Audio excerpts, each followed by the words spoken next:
Beralih ke informasi pariwisata, pemirsa, kasus warga negara asing yang melakukan tindak kriminal di Bali cukup tinggi. Tindakan kriminal yang dilakukan WNA ini cenderung merupakan salah satu akibat dari pariwisata yang lebih mementingkan kuantitas atau jumlah daripada kualitas wisatawan.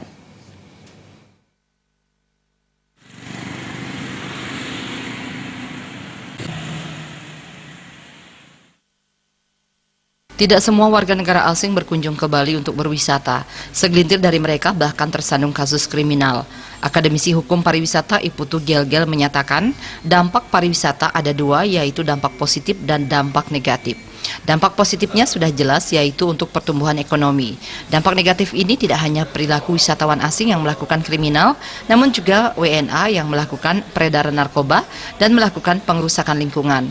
Kemudian komersialisasi pariwisata di Bali saat ini lebih mementingkan ekonomi daripada pelestarian alam.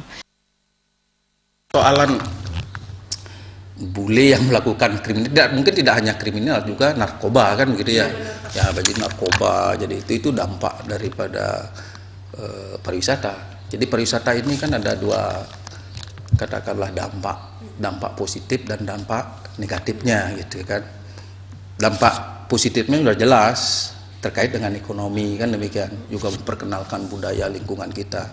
Ya dampak negatifnya seperti itu, katakanlah narkoba, kerusakan lingkungan, komersialisasi juga budaya kita kan demikian, lebih mementingkan ekonomi daripada pelestarian. Kedepan penegakan hukum agar lebih ditekankan, terutama di tataran struktur hukum, jangan sampai kembali terjadi tindakan kriminal yang melibatkan warga negara asing. Bayudi, Bali.